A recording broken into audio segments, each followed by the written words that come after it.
बिस्मिल्लाहिर्रहमानिर्रहीम बिस्मिल्लाहिर्रहमानिर्रहीम अल्लाहुम्मा अफ्तह अलैना हिकमतका वंशुर अलैना रहमतका या ज़ल जलाली वल इकराम। अस्सलाम वालेकुम स्टूडेंट्स। अभी तक हमने इस चैप्टर में जो भी किया है केमिकल इक्विलिब्रियम से रिलेटेड, वो सबसे पहले हमने इक्विलिब्रियम को हमने डिफ़ाइन किया। केमिकल इक्विलिब्रियम होता क्या है, रिवर्सिबल रिएक्शंस क्या होते हैं, then we find out the value of equilibrium constant and formula of equilibrium constant. अब ये सारी चीज़ें करने के बाद अब हम देखते हैं कि हमें क्यों ज़रूरत पेश आती है, हमें से मतलब है साइंटिस्ट को, कि ये क्यों ज़रूरी होता है, इक्विलिब्रियम कांस्टेंट की वैल्यू जो है वो क्यों ज़रूरी होती है केमिकल रिएक्शंस के लिए। साइंटिस्ट के लिए इसकी क्या इंपॉर्टेंस है या इसकी क्या एप्लीकेशन है कि वो क्यों इक्विलिब्रियम कांस्टेंट की वैल्यू को फाइंड किया जाता है हर रिएक्शन के लिए। तो ये जो इक्विलिब्रियम कांस्टेंट की वैल्यू होती है ये किस तरह हेल्पफुल होती है, तो ये जो है 3 चीज़ें आपकी बुक में डिस्कस की गई हैं। तो फर्स्ट है डायरेक्शन ऑफ रिएक्शन।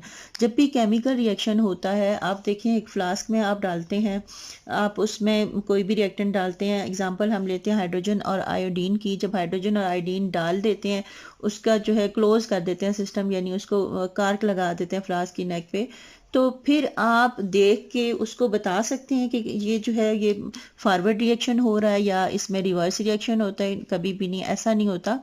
हम क्या करते हैं, हमसे मीन साइंटिस्ट क्या करते हैं कि हर एक रिवर्सिबल रिएक्शन के लिए उनके पास केसी की वैल्यू होती है, और केसी जैसे कि नाम से जाहिर है कांस्टेंट है, ये वैल्यू कभी चेंज नहीं होती। जो स्पेसिफिक कंडीशंस पर, द सेम कंडीशन पर, यानी टेम्परेचर प्रेशर की सेम कंडीशंस पर और कॉन्सेंट्रेशन, ये जो बेसिक कंडीशन होती है, सेम कंडीशन पर केसी की वैल्यू जो है वो सेम रहती है, वो चेंज नहीं होती, वो कांस्टेंट रहती है। तो हर एक रिएक्शन के लिए उसकी वैल्यू जो है आपके पास होती है। तो उससे हम नंबर 1 क्या कर सकते हैं, हम डायरेक्शन ऑफ रिएक्शन बता सकते हैं कि ये फॉरवर्ड पोजीशन में जा रहा है या रिवर्स पोजीशन में जा रहा है।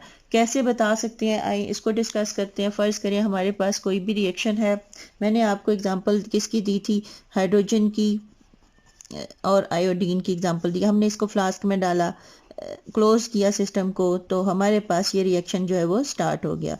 अब हम किसी भी स्टेज पे हम कैसे बता सकते हैं कि ये रिएक्शन जो है फॉरवर्ड डायरेक्शन में जा रहा है या फिर रिवर्स डायरेक्शन में जा रहा है, यानी इसमें फॉरवर्ड रिएक्शन हो रहा है या फिर रिवर्स रिएक्शन हो रहा है। ये पता करने के लिए हमें इसकी केसी की वैल्यू हमारे पास मौजूद होती है। अब केसी की वैल्यू हमारे पास है डिफरेंट स्पेसिफिक कंडीशंस पर। केसी की वैल्यू जो हमारे पास है वो हम देख लेते हैं। उसके बाद किसी भी टाइम पे सिस्टम में रिएक्शन के दौरान हम करते हैं कि हर एक की कंसंट्रेशन जो है वो पता कर लेते हैं। अब कंसंट्रेशन पता करने के बाद हम प्रोडक्ट्स की यानी HI की जो है हम इसकी रेशो ले लेते हैं, HI की कंसंट्रेशन की, और इसकी रेशो ले लेते हैं हम इसकी प्रोडक्ट की HI और I2। हमने ये रेशो ले ली। अगर तो ये रेशो बराबर आती है, जो केसी की वैल्यू इसकी है उसके इक्वल आती है, तो फिर ये क्या है, सिस्टम क्या है, इक्विलिब्रियम स्टेट पे है। रेट ऑफ फॉरवर्ड रिएक्शन जो है वो रेट ऑफ रिवर्स रिएक्शन के इक्वल होगा। अगर ये तो इक्वल होती है, अब 3 सिनेरियोज इसके बनते हैं। अगर ये रेशो जो है वो इक्वल होती है केसी के, तो फिर सिस्टम क्या है, ये सिस्टम फिर जो है रेट ऑफ फॉरवर्ड रिएक्शन किसके इक्वल होगा, फॉरवर्ड रिएक्शन यानी दोनों तरफ रिएक्शन प्रोसीड हो रहा है, इक्वल होगा रेट ऑफ रिवर्स रिएक्शन के। यहाँ तक आपकी बात समझ में आ गई होगी कि अगर केसी की जो वैल्यू हमारे पास है और हमने उस स्पेसिफिक टाइम पे जो कैलकुलेट की, हमसे मतलब मैं बार बार बता रही हूँ साइंटिस्ट हैं जो उस वक्त जो है ये वाला एक्सपेरिमेंट कर रहे हैं, तो हमने क्या किया कि हमने फ्लास्क में से इनकी कंसंट्रेशन तीनों की फाइंड आउट कर ली, फिर इस तरीके से उनकी रेशो निकाल ली। अगर तो वो रेशो जो है वो केसी के इक्वल आती है, तो इसका मतलब है कि उस वक्त उस स्पेसिफिक टाइम पे जो है सिस्टम जो है वो किस पे है, इक्विलिब्रियम स्टेट में। उसमें rate of forward reaction rate of reverse reaction के इक्वल है, और सिस्टम जो है दोनों डायरेक्शन में इक्वली प्रोसीड हो रहा है, यानी डायरेक्शन हमने बतानी है ना। अब दूसरा सिनेरियो हम देखते हैं, ये फर्स्ट सिनेरियो था, अब हम सेकंड की बात करते हैं। अगर हमारे पास ये जो रेशो है HI की और इसके रिएक्टेंट्स की रेशो जो है, कंसंट्रेशन की रेशो, ये होगी अगर ये लेस देन होगा, अगर लेस देन केसी से हो, यानी केसी की वैल्यू ज़्यादा है और इसकी वैल्यू जो है वो क्या है, इसकी वैल्यू जो है वो रेशो जो है वो कम आ रही है, और केसी की जो हमारे पास पहले से वैल्यू थी वो क्या थी इसकी, अगर ये वैल्यू रेशो जो है वो केसी से कम आ रही है तो इसका मतलब है कि ये जो न्यूमरेटर में जो वैल्यू है इसकी ये कम है। ये न्यूमरेटर में किसकी वैल्यू है, ये जो है प्रोडक्ट की वैल्यू, प्रोडक्ट की कंसंट्रेशन कम है। अगर वैल्यू कम आ रही है तो ज़ाहिर है, आप वैसे भी मैथ्स में देखें ना कि ऊपर अगर न्यूमरेटर जो है वो ज़्यादा हो तो डिनोमिनेटर कम हो तो आंसर ज़्यादा आता है, लेकिन अगर ये डिनोमिनेटर कम हो और ये जो डिनोमिनेटर ज़्यादा हो तो फिर जो है आंसर जो है उसका कम आता है। तो हमने क्या, अब ये वैल्यू जो है कम आ रही है, इसका मतलब है कि ऊपर वाली वैल्यू कम है, और ऊपर क्या है, प्रोडक्ट्स हैं, तो प्रोडक्ट की कंसंट्रेशन कम है। प्रोडक्ट की कंसंट्रेशन किस वक्त कम होती है, जब ये देखें ये फॉरवर्ड रिएक्शन में जो है वो नहीं हो रहा हो। तो फॉरवर्ड रिएक्शन में जो है इसका मतलब है कि अभी प्रोडक्ट कम है और सिस्टम ने क्या करना है, फॉरवर्ड में प्रोसीड करना है, तो इसका मतलब है इस वक्त इसकी डायरेक्शन क्या होगी, फॉरवर्ड होगी। अगर रेशो जो है वो कम आ रही है केसी से तो सिस्टम फॉरवर्ड डायरेक्शन में प्रोसीड करेगा, यानी एच आई अभी कम है और भी बनेंगे। तो अगर इक्विलिब्रियम स्टेट पर पहुंचने के लिए अभी ये इसको और प्रोडक्ट की ज़रूरत है, तो प्रोडक्ट कब बनेंगे, जब सिस्टम फॉरवर्ड में प्रोसीड करेगा। तो दूसरा सिनेरियो ये था कि अगर जो है इसकी रेशो जो है वो केसी से कम आ जाती है तो फिर सिस्टम किस डायरेक्शन में प्रोसीड करेगा, फॉरवर्ड डायरेक्शन में। तो यहाँ पर कौन सा रिएक्शन होगा, फॉरवर्ड रिएक्शन।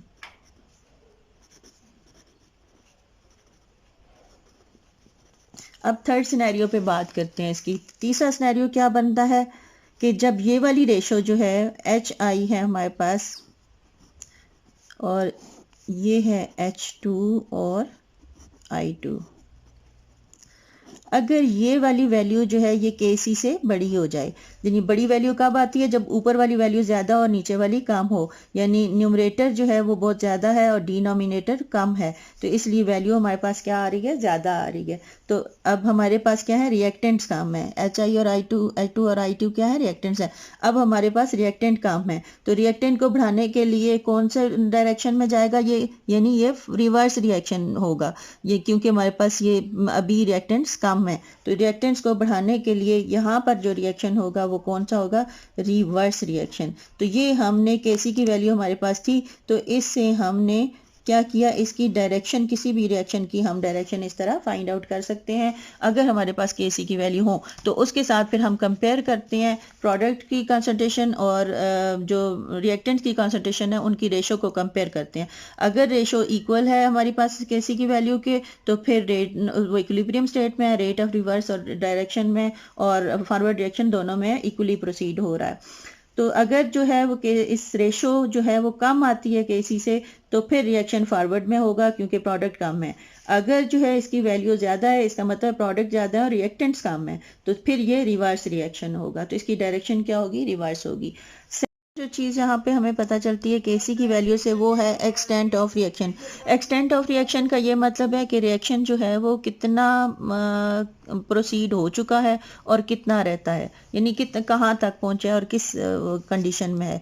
तो वो कैसे हमें पता चलेगा केसी की वैल्यू से, अगर हम कहते हैं कि केसी की वैल्यू अगर बहुत ज़्यादा हो, KC if KC is very large, अगर केसी की वैल्यू बहुत लार्ज हो तो क्या होता है, हम इसी एग्जांपल को लेके आगे बढ़ते हैं। केसी क्या होता है, किसके इक्वल होता है, इसी एग्जांपल को अगर हम देखें तो ये होता है जी H I divided by H2 and I2। अब देखें ये जो है इसके डायरेक्टली प्रोपोर्शनल है और इसके इन्वर्सली प्रोपोर्शनल है। इसका मतलब ये होता है कि जो ये इसके सामने वाला है तो केसी ये जितना ज़्यादा होगा केसी की वैल्यू उतनी ज़्यादा होगी। इनके आपस में रिलेशनशिप इस तरीके से कि जितना ज़्यादा होगा केसी की वैल्यू उतनी ज़्यादा होगी, और ये जितना ज़्यादा होगा केसी की वैल्यू उतनी कम होगी। ये इन्वर्सली रिलेटेड है और ये डायरेक्टली रिलेटेड है। डायरेक्टली का मतलब है कि इसकी वैल्यू ज़्यादा होने से केसी की वैल्यू बढ़ेगी और इसकी वैल्यू ज़्यादा होने से केसी की वैल्यू कम होगी, और इसकी वैल्यू कम होने से केसी की वैल्यू ज़्यादा होगी। यानी ये रेसिप्रोकल है, ये उलट है और ये डायरेक्ट है। अब क्या होगा, अब इस इक्वेशन से हमें क्या पता चलता है कि जब केसी की वैल्यू वेरी लार्ज हो तो इसका मतलब है इन दोनों में से कोई किसकी वैल्यू लार्ज होगी, यानी ये डायरेक्टली प्रोपोर्शनल एच आई के है ना सामने वाले के, तो इसका मतलब है कि प्रोडक्ट जो है अगर के सी की वैल्यू लार्ज हो तो फिर क्या होगा, प्रोडक्ट जो है वो ज़्यादा बनी हुई है। इसका मतलब है कि तकरीबन जो है वो हमारा जो ये रिएक्शन है वो तकरीबन प्रोसीड रिएक्शन जो है वो क्या है, प्रोसीडेड इन या कंप्लीटेड हम लिख लेते हैं, almost completed in forward reaction, क्योंकि प्रोडक्ट ज़्यादा बने हुए ना, तो प्रोडक्ट किस में बनते हैं, फॉरवर्ड रिएक्शन में। तो क्या होगा, तो इससे क्या हमें पता चलता है, अगर केसी की वैल्यू लार्ज हो तो इससे हमें पता चलता है कि reaction is completed in forward direction. तो क्या होगा, ये फॉरवर्ड डायरेक्शन में रिएक्शन कंप्लीट हो चुका है, ये इसकी फर्स्ट सिनेरियो।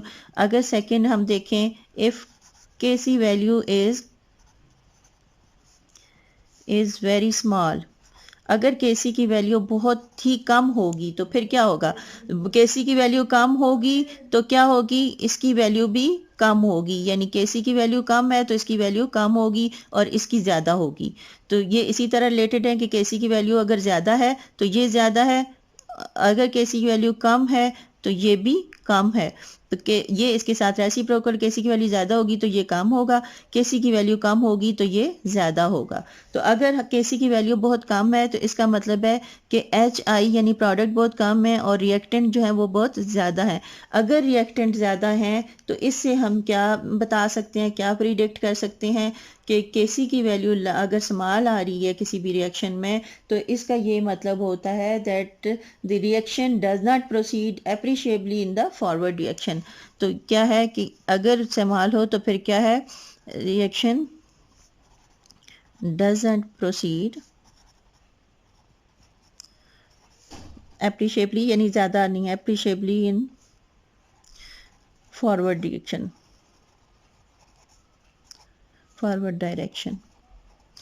अगर तीसरा क्या है, अगर वो ना तो स्मॉल है और ना ही लार्ज है, if Kc is neither very large nor very small, अगर ना ही वो बहुत बड़ा हो ज़्यादा हो और ना ही बहुत कम हो, तो फिर क्या होता है कि इक्विलिब्रियम स्टेट होती है। तो उस वक्त मिक्सचर क्या होगा, दोनों उसमें बराबर होंगे, यानी फिर केसी की वैल्यू जो होती है वो तकरीबन 1 होती है अगर ये दोनों इक्वल आ जाएं। तो केसी की वैल्यू अप्रॉक्सीमेटली 1 हो जाती है और फिर ये होता है कि रेट ऑफ फॉरवर्ड रिएक्शन और रिवर्स रिएक्शन तकरीबन इक्वल होते हैं और दोनों की अमाउंट जो है वो उसमें मौजूद होती है। अब थर्ड जो चीज़ जो इस केसी की वैल्यू हमें फ़ायदा देती है वो क्या, इंपॉर्टेंस इसकी क्या है कि effect of external condition on the position of equilibrium. अब जो इक्विलिब्रियम होता है उस वक्त उसकी जो स्पेसिफिक कंडीशन होती हैं, अगर उन कंडीशन को चेंज किया जाए तो उसके साथ इक्विलिब्रियम भी शिफ्ट कर जाता है, इक्विलिब्रियम कांस्टेंट की वैल्यू भी चेंज हो जाती है।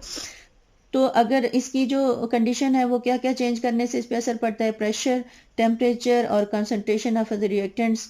तो अगर हम रिएक्टेंट्स की कंसंट्रेशन चेंज करेंगे तब भी इक्विलिब्रियम चेंज हो जाएगा, अगर हम प्रेशर और टेम्परेचर की कंडीशन चेंज करेंगे तब भी ये चेंज हो जाएगा। तो जो ही एक्सटर्नल कंडीशन चेंज होगी तो सिस्टम जो है वो इक्विलिब्रियम को रीस्टोर करने की कोशिश करता है और फिर उसकी वैल्यूज़ जो है वो चेंज हो जाती हैं। खुश रहिए, खुशियाँ बांटिए, अल्लाह हाफिज़।